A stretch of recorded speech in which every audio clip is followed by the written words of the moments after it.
প্রিয় সাংবাদিক বন্ধুরা, আসসালামু আলাইকুম। জনসাধারণের ম্যান্ডেট ছাড়াই বছরের পর বছর ধরে একটা অনির্বাচিত সরকার ক্ষমতা আঁকড়ে রয়েছে। যে সরকার নিজেই আইন কানুন ও সংবিধান লঙ্ঘন করে দামি নির্বাচনের মাধ্যমে দামি সংসদ বানিয়েছে, এমন একটা সরকারের পক্ষে বাজেট প্রদানের কোনো নৈতিক অধিকার নেই। জনগণই সকল ক্ষমতার উৎস, অথচ সেই জনগণই ভোট দিতে পারেনি। এ সরকার জনপ্রতিনিধিত্বহীন একটি অবৈধ সরকার। 2024-25 অর্থ বছরের জন্য এ সরকারের প্রস্তাবিত বাজেট দেশের সাধারণ দরিদ্র মানুষদের শোষণের লক্ষ্যে একটি সাজানো হাতিয়ার মাত্র। বর্তমান লুটেরা সরকারের এই বাজেট কেবলমাত্র দেশের গুটি কয়েক অলিগার্কদের জন্য, যারা শুধু চুরি করছে না, তারা ব্যবসা করছে, তারাই পলিসি প্রণয়ন করছে, আবার তারাই পুরো দেশ চালাচ্ছে। দেশ আজ দেউলিয়াত্বের দ্বারপ্রান্তে উপনীত হয়েছে। এই বাজেট কল্পনার এক ফানুষ। এই বাজেট ফোকলা অর্থনীতির উপর দাঁড়িয়ে আছে। বাজেট প্রণয়নের জন্য যে সম্পদ প্রয়োজন সেটাই এই অলিগার্করা লুট করে নিয়েছে। ব্যাংকগুলো খালি, সরকারের আশ্রয় প্রশ্রয় অলিগার্করা ঋণ নিয়ে ব্যাংকগুলোকে শূন্য করে দিয়েছে। এই অর্থের সিংহভাগই বিদেশে পাচার হয়ে গেছে। আমানতকারীরা ব্যাংকে তাদের নিজস্ব জমাকৃত অর্থের চেক ক্যাশ করতে পারছে না। মানুষের মধ্যে নজিরবিহীন হাহাকার দেখা দিয়েছে। আর এই হাহাকার সরকারের আশীর্বাদ পুষ্ট ও সুবিধাভোগী নব্য ধনীদের জন্য নয়। সাধারণ মানুষের রক্ত চুষে নিয়ে দিব্যি ভালো আছে তারা, আর অন্যদিকে গরিব আরও গরিব হচ্ছে।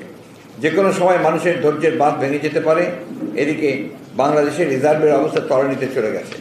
3 মাসের আমদানি ব্যয় মেটানোর মতো ডলার রিজার্ভ নেই। ডলারের অভাবে ব্যবসায় বাণিজ্য অচলাবস্থা চলছে। দেনা বাড়তে বাড়তে এমন হয়েছে, সেই দেনা শোধ করতেই বাজেটের বড় একটা অংশ চলে যাচ্ছে। তারা বিদ্যুৎ চুরি করবে, আর সাধারণ মানুষকে বিদ্যুতের অসহনীয় বিল পরিশোধ করতে হবে। পানি ও গ্যাসের বেলায়ও একই অবস্থা। তথাকথিত এই বাজেট বাস্তবায়নে যে অর্থ লাগবে সেটা সংকুলানের প্রস্তাব করা হয়েছে জনগণের উপর করের বোঝা চাপিয়ে। এই বাজেট কর নির্ভর, এই বাজেট ঋণ নির্ভর, এই বাজেট লুটেরা বন্ধন। অসহনীয় মূল্যস্ফীতি চাপে সাধারণ জনগণের ত্রায়ী অবস্থা। এর উপর বাজেটে করের বোঝা। জবাবদিহিহীন এই সরকারের কাছ থেকে জনকল্যাণমূলক বাজেট আশা করাটাই বোকামি। এই বাজেট দেশি বিদেশি ঋণ ও সাধারণ জনগণের উপর চাপিয়ে দেওয়া করের নির্লজ্জ ফিরিস্তি ছাড়া আর কিছুই নয়। এই বাজেট একদিকে সর্বগ্রাসী দুর্নীতিতে নিমজ্জিত ধ্বংসপ্রায় আর্থিক প্রতিষ্ঠানসমূহ, এবং অন্যদিকে গণমানুষের অর্থনৈতিক দুরবস্থার সঙ্গে এক নিষ্ঠুর তামাশা মাত্র। জনগণের সাথে এক করুণ ও হৃদয় বিদারক প্রতারণা। প্রিয় সাংবাদিকবৃন্দ, বর্তমানে বাংলাদেশ লুটেরাদের কবলে। প্রস্তাবিত বাজেট নিজেদের চুরি হালাল করা ধান্দাবাজির বাজেট। এই বাজেটের দেশে অর্থ নতুনভাবে লুটপাটের পরিকল্পনা করা হয়েছে। আয়ের চেয়ে ব্যয় ধরা হয়েছে অনেক বেশি, অথচ পুরো বোঝাটা চাপিয়ে দেওয়া হয়েছে সাধারণ মানুষের উপর। ঋণ ও ঘাটতিভিত্তিক বড় বাজেট আমদানি সংকুচিত করায় ক্যাপিটাল মেশিনারি এবং র ম্যাটেরিয়াল আমদানি প্রায় অবরুদ্ধ, যার ফলে শিল্প কলকারখানা বন্ধের পথে। ব্যাংকগুলো শূন্য, সুদের হার অনেক বেশি।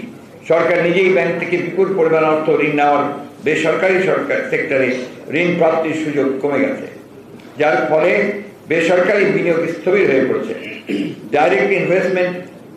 ডাইরেক্ট ফরেন ইনভেস্টমেন্ট শূন্যের কোঠায়। 3 বছরের বেশি শিল্প, বিশেষ করে গার্মেন্টস শিল্প বন্ধ হয়ে গেছে ও যাচ্ছে। নতুন কর্মসংস্থান তো হচ্ছেই না। হাজার হাজার শ্রমিক গ্রামে চলে গেছে এবং যাচ্ছে, কিন্তু গার্মেন্টসে কর্মসংস্থান নেই। মানুষের ত্রায়ী অবস্থার সৃষ্টি হয়েছে। এই বাজেটে নতুন কর্মসংস্থানের সুযোগ সৃষ্টির কোনো আশা নেই। বাজেটে চাকরি হারানো দুর্দশাগ্রস্ত শ্রমিকদের জন্য কোনো পুনর্বাসন রোডম্যাপ নেই। বাজেট বক্তৃতায় সামষ্টিক অর্থনীতির সূচকগুলো উন্নয়নের ব্যবস্থা নেওয়া হবে বলেও তার বাস্তবিক কোনো পথ নির্দেশনা নেই এই বাজেটে। প্রিয় সাংবাদিক।